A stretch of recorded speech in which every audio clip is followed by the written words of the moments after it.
You're listening to another episode of the Fredericksburg Strong podcast. This is a local forum to inform and entertain our community, discuss local news, promote small businesses, and celebrate our hometown heroes with a little dose of humor to keep you entertained. Our mission is simple: to keep Fredericksburg strong. Today's podcast is powered by Pohanka Nissan and Pohanka Hyundai of Fredericksburg. And now, here's your host, Tim Pohanka. Good morning, everybody. It's Tim Pohanka. I am here with Angela Rivers. Welcome back to the show. You're a second repeat guest. We're pretty excited about that. Thank you, Tim. Thank you for having us. And you're here with UMFS. And why don't you tell everyone what UMFS does and what their mission is in the area? Yeah, so UMFS stands for United Methodist Family Services. And we started 120 years ago as an orphanage in Richmond, and we have since adapted to a statewide nonprofit that handles adoption services, kinship services, treatment foster care, and a bunch of other services for youth in Virginia. So again, to get everyone back together, we spoke last time. We spoke a lot about fostering and what those foster needs are in the community, and we talked about just what it takes to get children from point A to point B, and to bring people kind of back up to speed. We talked about you needed suitcases were a big need. Talk about that. So let's recap everyone on those where we were there. Yes, so our children, and most foster children, they don't have many belongings, if any. And when they do have belongings, they bring them in a trash bag. They don't have a suitcase or anything like that. And so it's a great need to give them things that to us seem so minuscule, but to them are so great. So yes, luggage is super important, and a lot of other in-kind gifts as well. It's really about trying to get some dignity back in their lives. Is that a fair statement? It's true, and making them feel like they can thrive in society, making them feel like a family, not such an outcast. A lot of foster youth don't want to be deemed as a foster child. They want to be just like everybody else. How many times do they move from foster family to foster family? Is that a constant move where you're here for so many months or so many? What causes that move, or what starts that? So oftentimes if children are displaced, it's because the placement didn't work, or maybe something has changed in the family's family, such as like the mom is pregnant, or they're moving, they're military. So all sorts of different reasons why the youth are displaced. But at UMFS, we really are keen on finding the best match for our youth. Our parents go through an array of training, and we get to know them. We get to know what they can handle, what they can't handle, what they're looking for to broaden their family. And we really find the best match for the youth and the best match for the family, so that does not happen, or it's very, very rare with our agency. And the ultimate goal is to find them permanent homes. Is that correct? Correct. So 60%, if not more, are usually adopted. Some we know are up for adoption right away. Others are foster to adopt. Some are long-term foster placements. But even so, we hope that if they do go back to their biological family, which does happen, because usually that's the beginning goal, that the foster family stays in contact with them. So we did talk about that, and that's really an important question or topic to bring up, is that at the beginning of the COVID crisis, you were seeing a lot of parents bringing their children to look for help. Yes, that's true. And we talked about the courage that it would take to knowingly have to give up your child voluntarily. It's not something where the state's mandating. It's where you believe it's the best interest.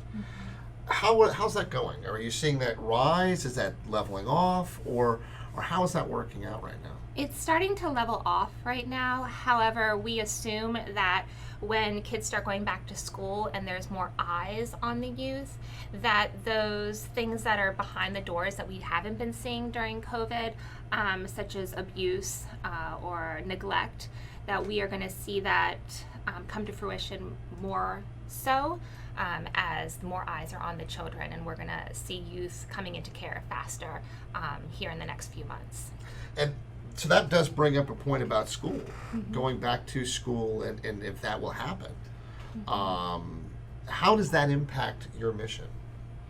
In terms of the kids going back to school. Or not being able to go back to school. Yeah. Because that does put another pretty big strain on any family unit. It does.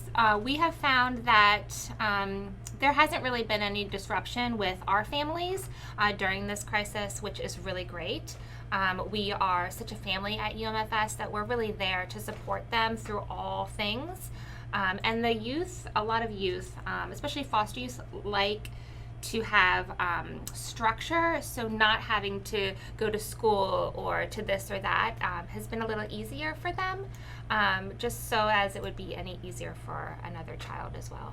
Okay, well, now you're here to talk about a new campaign, and it sounds pretty amazing. It's Campaign Heal, helping empower all lives. So let's talk about that. Give me a little rundown on what this is going to do. Thank you. I am so excited about this. We have never had a campaign at UMFS in Fredericksburg before. We have them in Richmond, but not in Fredericksburg.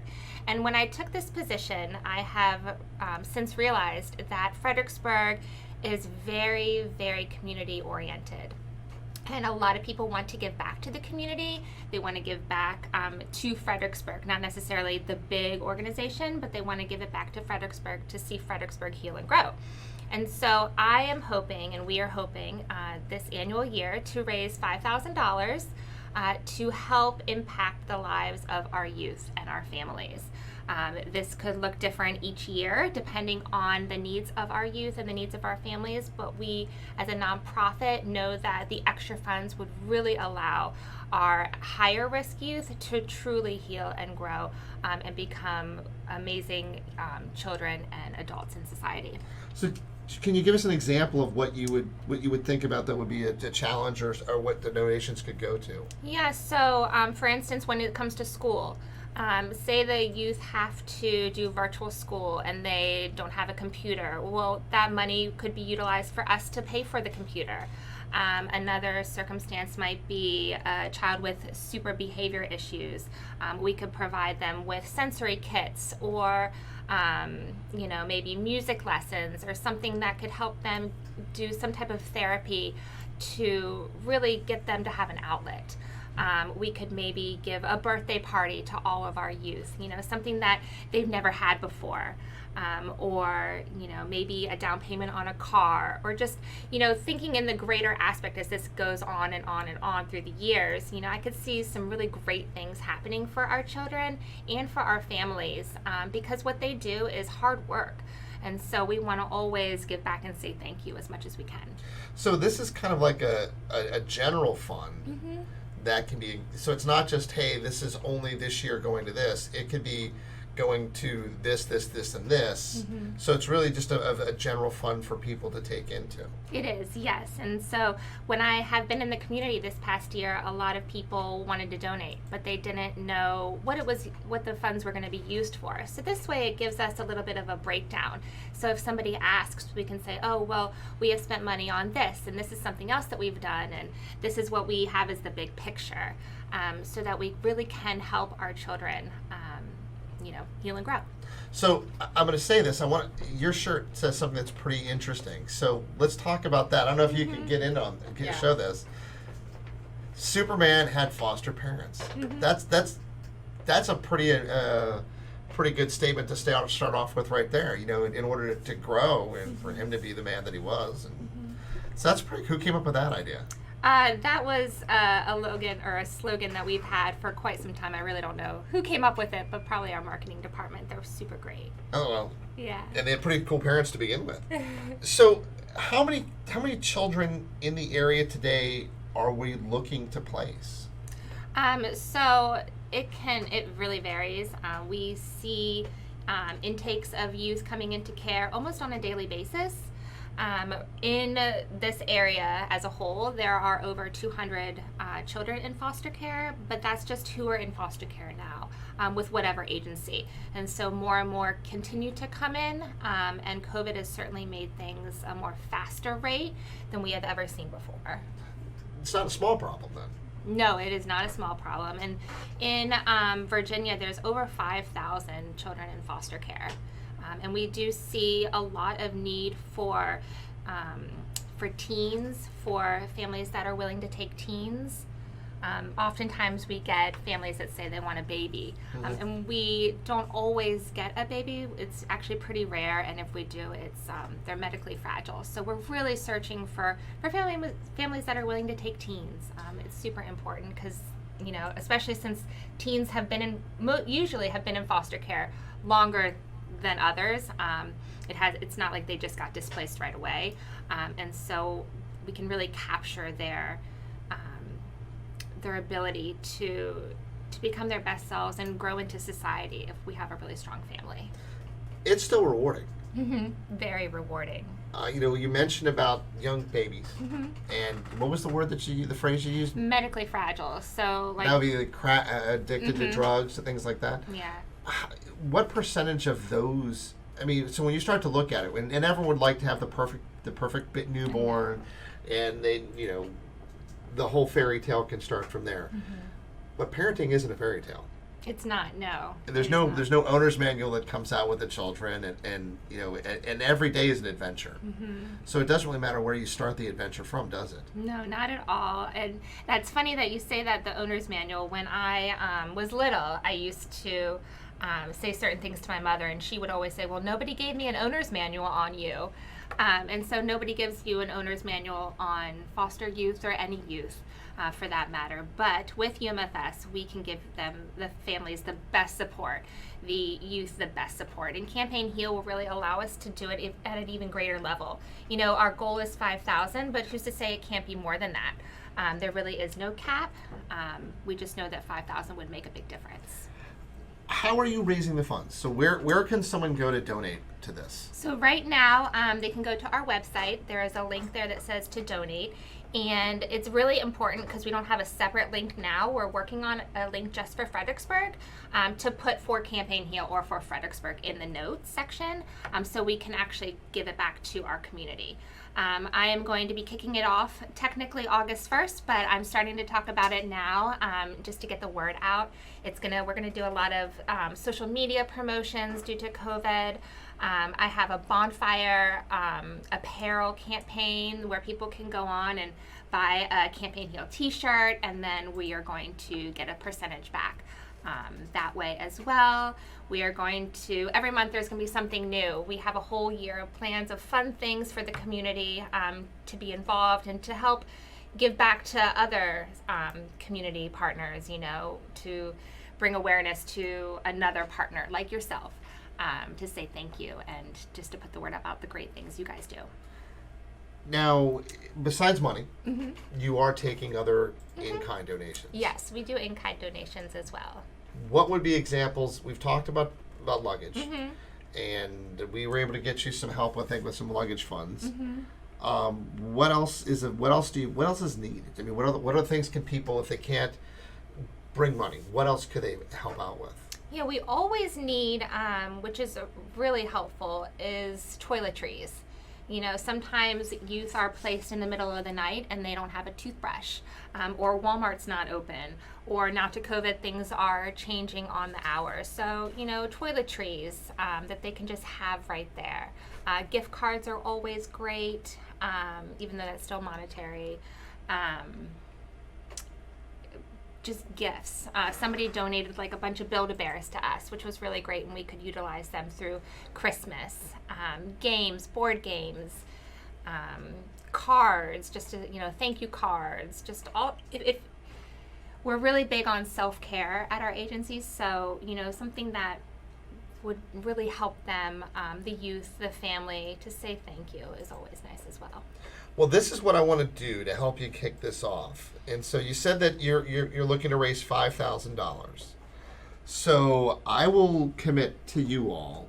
I will commit to match up to $1,000. Wow, thank you, Tim. So you can use us as your first challenge. Thank you. I like challenges. That we'll throw a challenge out that we'll match up to $1,000 to help get this kicked off for you. Thank you.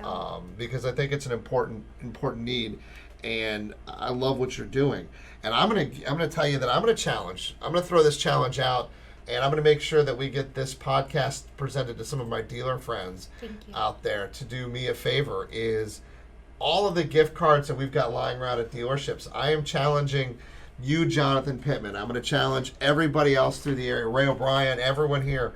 We've got a few extra gift cards that might be lying around from past promotions. Send them in. Let's try to help you out with that. Thank you. So that's my challenge out there, and we'll see if Jonathan steps up. I think he will. If he's got him there, he will. He's a good man. Thank you. Now, as these campaigns grow and we get these things bigger and bigger for you, what do you see as the long-term benefit or long-term goal?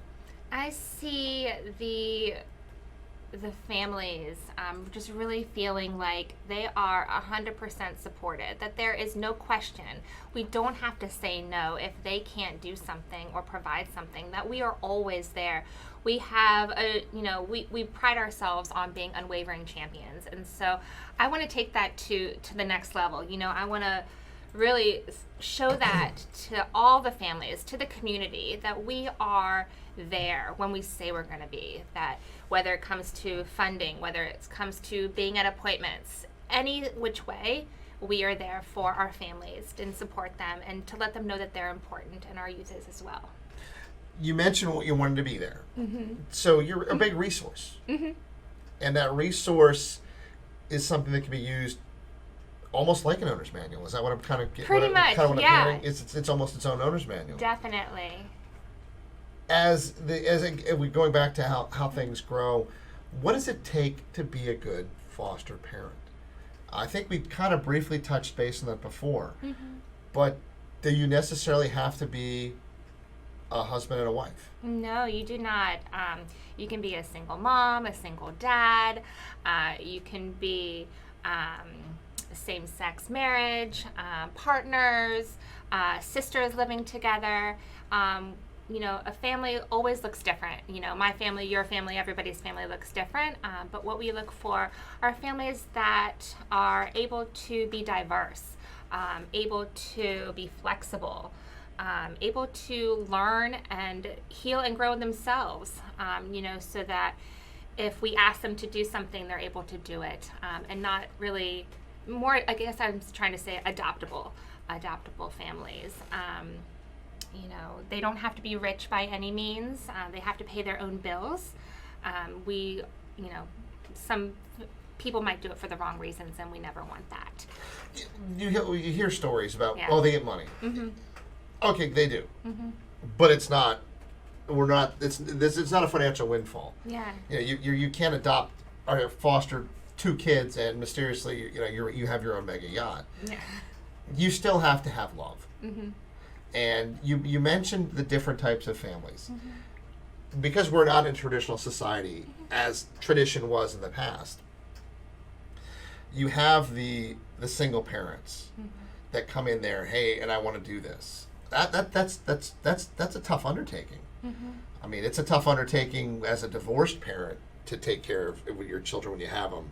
To have people who want to come in as single parents, that says a lot. It does. And we find it actually pretty often, which is really, really nice.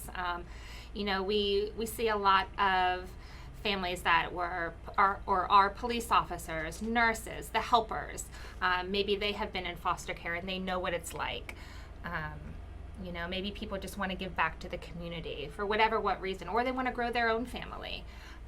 But it does. It takes love, it takes acceptance, and it takes faith, because it's not going to always be easy, and it's not always going to be hard. But celebrate the small wins and get through the tough times and stay there, stay committed, so the youth are not displaced again. And then you brought up same-sex couples. Yeah. Again, non-traditional, how everyone look at it. Mm-hmm. Again, it's about love. It is. Yep, certainly. And, there are youth, too, that are diverse in their own culture or decisions. And, to have an array of different types of families is so great, because when we really match the child, we want to match them with the right family. So it's great to have all different shapes and sizes and types of families, so that we can really do an amazing thing for all the youth that come into care. When you're looking at families and you're looking at housing, what expectations can a foster parent have on their house? What would they have to be able to provide to be a good foster parent? Yeah, so they have to, first thing, they have to be able to pass a background check, a DMV record, things like that. Those are good things. Those are very good things. But when it comes to being in the house, they have to have an empty bedroom with a closet and a closed door. You can't just shove a child into a basement and have free access or, put them in a closet. They need to feel like a family, feel like they're at home, give them their own space. And maybe if the family has other children, maybe one day the foster child can be in the same room as the biological children. But not always does that work, so it's always great just to know that there is a space for them. So it's an acclimation period as much as it's a safe zone. It is, yeah, definitely. And the youth have to be able to trust the family. They've been displaced, they've been kicked out for whatever reason. They have been, in their minds, given up. And so they want to be able to trust their family, the new family. And sometimes that takes time. That trust does seem like it might be a difficult thing to get. What resources are we? I think we talked a little bit about this before, but I don't think we went enough into what it takes to how this fostering process works for them. Now you're not the state. Right, correct. So the children are they given to the state first, or how does that work for you all to get involved? Yeah, so they come to the state, or they're from the state, technically speaking. But because of whatever reason, the state feels that a private agency would be a better fit. For our agency in particular, we have smaller caseloads. We have a 24/7 on-call staff member. And so our kids are actually called, basically they're higher risk. But that could be an array of different things. It could be that they have ADD and they're considered high risk. It could be that they've just been displaced 5 or 6 times. And so that type of trauma really affects somebody. And so they're considered high risk. It might be a sibling group, which is already considered a higher risk because they're harder to place. So they send them to a private agency, and all different private agencies, to see what the best fit is, best family fit for the child. And if our agency has a great family and they get approved, then we're able to place them. You mentioned sibling group. That's a family. Yeah. The cases of families, because obviously it's not just one child.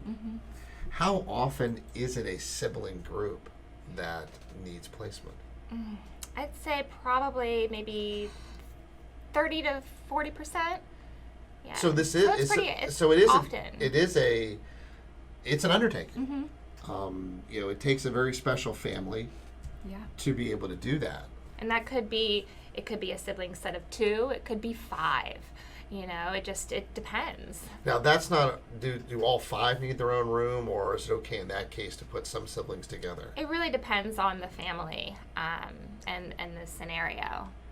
Sometimes they can share, sometimes they can't. I'm not not with the new family. Oh yeah, no. Okay, it just depends, yeah. And sometimes it's a sibling set and they can't be placed together either, for whatever reason. How difficult is that? When you can't place a sibling set together, still trying to keep brothers and sisters together is an important part, right? It is, yeah. So are they able to come back together if they can't be housed together? It depends. It really does. It really depends on the scenario. But they often do get visitations together, just depending on their status and what type of trauma they've been through, and is it safe for them to be together or not? And maybe not right now, maybe later. I think that would make sense. If there was enough trauma that occurred. When you start to look at schooling, and you look at children could be displaced who are in school district A, and now their foster parent is in school district B, that can happen overnight. It can, yeah. And sometimes, we try to place them as close in proximity as possible, but sometimes that's not the case. But we do help with any type of, transportation or scenario or needs, with the family, to get them kicked off the right way. When you're in elementary school, or it's probably a little bit easier. But when you're in high school, That's another trauma altogether. It is, yeah. It certainly is. And, the stories of the children that come in, sometimes it's kind of sad, and other times it's just so sad why they come into care. And, your heart breaks. And so every little thing, the schooling, everything plays into a part. And so that's why we really are, wanting to give as much support as we can. It's so sad. I get up every morning and I love what I do, and I want to make a difference, and I want to be the go-to agency, in the area, if that's possible. And I just know how hard it must be for them, for the children, and so we really train our families to be the best family they can when they're approved. And so as an agency, we are always there. I don't even know how I got on this tangent, but no. I think you were saying what you were just talking about, and I have a new thing for your marketing department. It takes super foster parents to raise Superman. It does, yeah. We actually have a little slogan like that on some of our materials, and it's true. It does take a super parent, because just imagine the most horrifying scenario, and we've had it, that the youth have had it. And to know that these parents are going to make such a difference, that we as an agency are going to make such a difference in the life of these children. We even have a support system for the children once they age out of the system, so they still don't feel alone. They don't end up on the streets. They can get a job or go to college, buy a car. We really see through the whole cycle, and watch them grow and become who they, somebody they've always dreamed of. Let's talk about the mentoring. So obviously mentoring is a huge part of taking care of the kids when they get older. And the foster parents do that. But when you're trying to transition someone, let me back it up. Yeah. I remember what it's like to be 18. Luckily, I was able to go to college. But you graduate either at 18 or you graduate from college, and then life hits you like you've been hit once, right? With what happened, and then the rest of life hits you like a freight train. When it's trying to get your first apartment, or trying to find an apartment, or find a roommate, they require a security deposit. Where's that going to come from? They require co-signers on leases. Where does that come from? You mentioned getting a car. Where's that going to come from? When you have no support unit that's been there, that could be there for you with a traditional family. Yeah.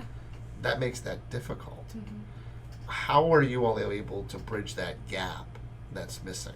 Yeah, so we are able to see the family through the whole thing, and oftentimes a foster family isn't just a foster family, they are there through their whole life, as they grow, to be that go-to person if they need somebody to sign. We do have, a program that also helps with filling in the gaps that the families can't do or are unable to do, which is really nice for them. Because it's true, they haven't had the support, and so now hopefully we're able to give that to them. Commerce and finance drives our economy and drives capitalism and everything that goes on from there. So being able to do that type of work is incredibly important. With Campaign Heal, these are some of the things that you're going to be able to do for them. Yeah. Do you have other campaigns going on during this, or is this going to be your primary campaign? This is going to be our primary campaign in Fredericksburg. We have other campaigns in Richmond that goes to the whole entire state of Virginia, all of our different centers. But this one's specific to Fredericksburg, to the needs of our families and our children here. This is really our chance to make sure that Fredericksburg dollars, Stafford dollars, Spotsylvania dollars, King George dollars, yep, Caroline, stay in this area.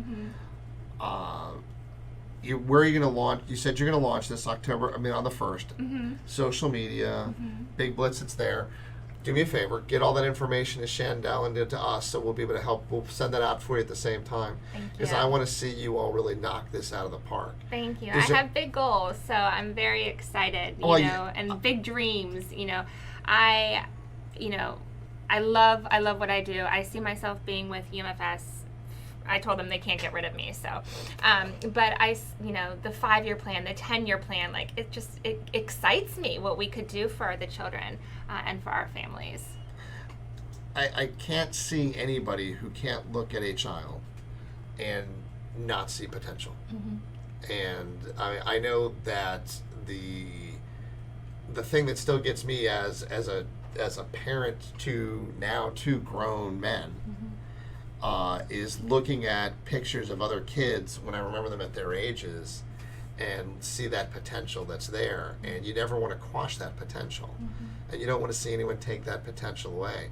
I see that in your eyes. Thank you. That's really what that belief is. And I couldn't be any more excited to help you all.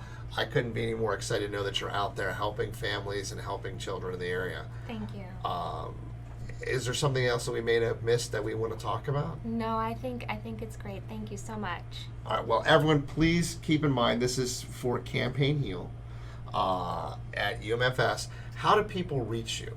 They can reach me by email. That is arivers at umfs.org. They can also go to our website, and there is a Fredericksburg link there as well that they can find our center, find our phone number. They can find me on Facebook. You're not shy. I'm not shy, no. Now I know where your daughter gets it from. So where is your base? Where's home base? Where's your building or your office is located at? Our office in Fredericksburg is in Central Park. Okay. We are in the office buildings right by Life Point Church over there. So easy to find. Yeah, very center location, which is really nice. Which means anyone's out there shopping, Mm-hmm. they have a chance to go in there and they can make some donations right there. They could, yes. In between Target and Walmart, everyone, if that's a great opportunity to get out there. Yes, I'm selling you on going out and helping out. I am. I'm shaming everybody. If you don't have a chance to go through there and do that, please do. I couldn't be more excited to help you out. Thank you. Proud to have you in the area. Everyone, this has been Fredericksburg Strong. Tim Pohanka. I'm here with Angela Rivers from UMFS. Please get out and support this campaign. Thank you very much. Thank you so much.